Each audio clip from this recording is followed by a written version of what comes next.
안녕하세요. 이번 시간에는 인지심리학 기반의 학습 전략에 대해 알아보기로 하겠습니다. 부모님들은 자녀들이 시험을 보았는데 다 아는 것을 틀렸을 때 특히 속상하셨을 겁니다. 아직 다들 어려서 요령이 없거나 당황해서 그런 결과가 나왔을 겁니다. 나름의 요령이 남들보다 먼저 구축되고 강심장을 가진 아이들이 시험에서 성과를 보입니다. 과연 일반적인 요령이란 무엇이고 강심장은 어떻게 만들까요? 제가 가르치는 학생들은 대부분 교사가 되기 위해 임용고시를 준비합니다. 임용고시를 보려면 곰처럼 공부해선 안 되고 여우처럼 공부해야 한다고 항상 제자들에게 잔소리를 합니다. 과연 여우처럼 공부한다는 게 뭘까요? 사실 시험을 잘 보기 위해서는 시험과 똑같은 상황에서 반복적으로 문제를 풀어보는 것이 효과적입니다. 시간적인 면에서도 그렇고 시험에 대한 유연한 대처 능력과 강심장을 키워준다는 점에서 출력 중심의 공부가 더 효율적입니다. 단순히 암기하고 이해하는 상황보다 문제를 푸는 상황이 고차적인 사고력을 키워줍니다. 결국 공부하는 상황과 시험 보는 상황을 동일하게 만들어주자는 것입니다. 공부하는 장면이 시험을 보고 있는 상황과 유사할수록 그 익숙함이라는 단서 때문에 뇌가 기억을 인출할 때 훨씬 더 빠르게 뉴런을 연결하게 됩니다. 이러한 뇌과학 기반의 전략이 왜 필요한지는 이어지는 설명에서 다루기로 하겠습니다. 인지심리학을 기반으로 했을 때 저는 주로 3가지의 학습 전략을 학생들에게 권장합니다. 하나는 변별과 반복이고 다른 하나는 리캐스팅, 마지막 요소는 단서 재생입니다. 이 3가지의 요소는 기억의 효율적인 메커니즘에 관한 것입니다. 하나씩 차근차근 살펴보기로 할까요? 먼저 변별과 반복에 대해 이야기해보지요. 이 이야기를 하려면 또 에빙하우스가 등장해야 합니다. 1800년대 후반 독일 심리학자의 이론입니다. 현재 시각에서 보면 필요한 부분만 의미를 되새기는 것이 바람직합니다. 이야기의 골자는 인간은 학습 이후 10분이 지나면 망각이 시작되고 1시간 후면 학습한 내용의 절반을 그리고 한 달 후가 지나면 약 80%를 잊어버린다는 것입니다. 결국 하루가 지난 뒤 복습을 한 번만 해주어도 약 74%만이 망각되고 매일 복습을 해주면 정도에 따라 최대 5개월까지 기억을 유지할 수 있다고 합니다. 그럴듯한 이야기이지만 아이들이 어제 본 것을 전부 다 매일매일 다시 본다고 하면 지겨워서 공부가 지속될지 의문입니다. 그러나 에빙하우스가 말하는 반복만큼은 중요한 키워드입니다. 여기서 인간의 기억 메커니즘에 대한 뇌과학의 견해가 필요합니다. 기억이란 패턴입니다. 마치 컴퓨터 폴더에 저장해둔 동영상처럼 물리적으로 클릭해서 다시 재생할 수는 없습니다. 예를 들어 우리가 영국에서 뮤지컬을 봤다고 가정해보죠. 극장 안의 눅눅한 냄새는 후각 피질에, 배우들의 노래는 청각 피질에, 그들의 화려한 몸짓은 시각 피질에 각각 나누어 저장됩니다. 영국에서 뮤지컬을 본 기억이란 여러 정보들이 신경망 형태로 얽혀있는 하나의 패턴입니다. fMRI로 뇌를 촬영해보면 기억이 났다고 말하는 순간 뇌의 여러 부분에서 번쩍이는 전기 신호들의 패턴을 확인할 수 있습니다. 학습했던 바로 그 순간의 연결 패턴이 재현되는 순간에 기억이 나게 되는 것입니다. 아이들이 무언가 공부를 하면 이 정보는 뇌의 여러 부분에 전기 신호로 나누어 저장되고 다시 꺼내려 한다면 그 연결망의 패턴을 되살려야 합니다. 결국 자꾸 꺼내어 보지 않으면 이 패턴은 잊혀지게 됩니다. 그래서 반복은 이 전기 신호의 연결 패턴을 자주 다시 번쩍이게 연습하는 기회가 됩니다. 반복은 기억을 강화시키는 좋은 전략이기는 한데 처음에 지식이 이해될 때 이 패턴이 얼마나 견고하게 형성되는가는 전혀 다른 문제입니다. 그래서 연합주의 심리학 이론이 필요합니다. 다들 아시다시피 학습 부진의 문제는 대부분이 선행학습의 부족에서 유발됩니다. 기존에 형성된 스키마가 부족하다 보니 이해는 더디고 정체되는 것이지요. 이러한 답답함이 아이들의 학습에 대한 흥미를 떨어뜨립니다. 제가 부모님들께 지금부터 원자력 공학 이론에 대해 설명한다고 가정해보지요. 전공자를 빼고 과연 몇 분이나 관심을 가지고 제가 이야기한 것들을 다 이해할 수 있을까요? 원자력 공학에 대한 선행 지식이 없다면 학습은 반드시 정체될 것입니다. 결국 속도감이 없는 학습, 그러니까 이해가 안 돼서 자꾸 정체되는 학습이 아이들을 학습으로부터 멀어지게 합니다. 그래서 변별이 필요합니다.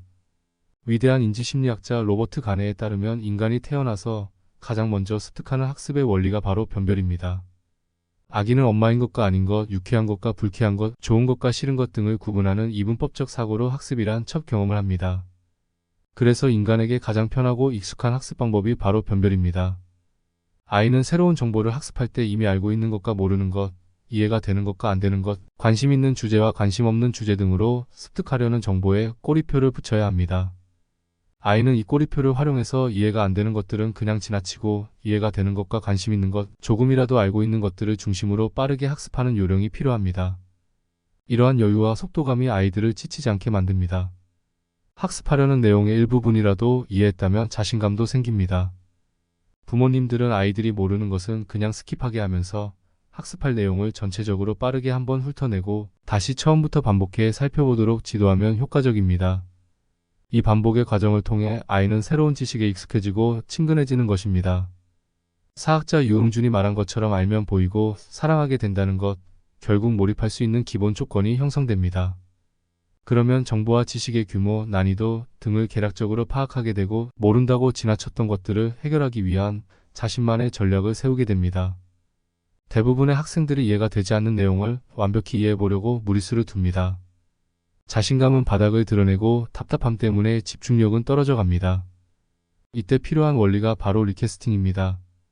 우리가 낚시를 갔는데 처음 자리 잡은 곳에서 고기가 전혀 잡히지 않습니다.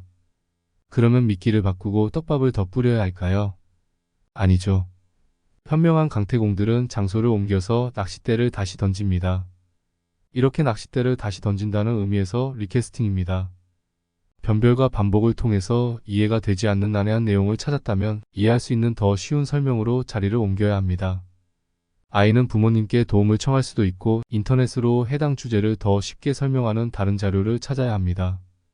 결국 학습할 내용의 전체를 반복해서 살펴보고 어려운 내용을 변별해낸 다음 이를 해결하기 위한 더 쉬운 설명 자료를 찾아 학습하는 여우 같은 전략이 필요합니다. 마지막으로 단서 재생은 언어의 추상성에 대한 문제를 해결하기 위한 전략입니다. 우리가 학습하는 대부분의 지식은 언어라는 추상적 기호로 구성되어 있습니다. 앞서 말씀드린 것처럼 기억은 패턴입니다. 추상적 언어만을 그대로 머리에 복사하려고 한다면 패턴화는 어렵습니다. 오감이 총동원되었을 때 기억 즉 패턴화가 용이합니다. 이 오감이 바로 단서라고 할 수 있는 것이죠.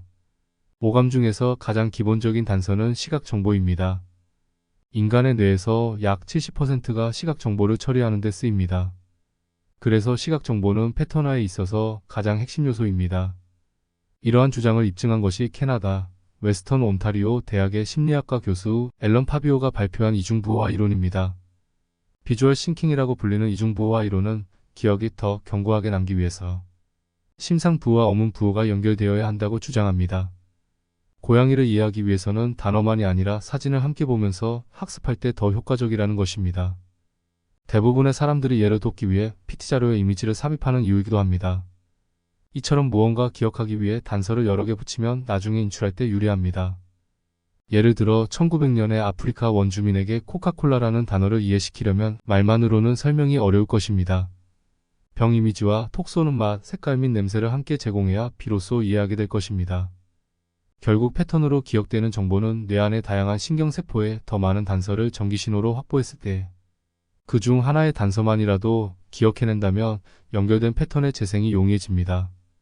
어떤 학자들은 일화 기억으로 만들기 위해 스토리텔링을 해가며 맥락이라는 단서를 붙이라고 권합니다. 저는 개인적으로 축약이라는 단서를 선호하고 늘 활용합니다. 저는 항상 학생들에게 복잡한 이론을 몇 개의 단어로 축약해보라고 권합니다. 예를 들어 지금까지 설명한 이중부호화 이론을 이해하려면 고양이와 사진이라는 단어로 이론을 축약할 수 있습니다. 즉, 이중부호화 이론이 고양이와 사진이라는 단어로 축약되고 고양이와 사진이 기억의 단서가 되는 것입니다. 부모님들의 학창시절을 회상해 보십시오. 국어 시간마다 문단을 읽고 주제를 몇 개의 단어로 축약했던 경험이 있지 않으신가요? 그래서 저는 아직도 책을 읽을 때 문단마다 핵심 주제를 저만의 단어로 축약해서 적어두는 습관이 있습니다. 나중에 그 책을 다시 볼 때 그 축약해둔 단어만 다시 풀어 해석하는 재미가 있습니다. 학습이 마치 게임이 되는 순간입니다. 어떠신가요? 제 이야기를 통해 나름의 아이디어가 떠오르셨는지 모르겠습니다. 이 기회를 통해 자신의 자녀에게 적합한 나름의 전략을 고민해 보시기 바랍니다. 끝까지 들어주셔서 감사합니다.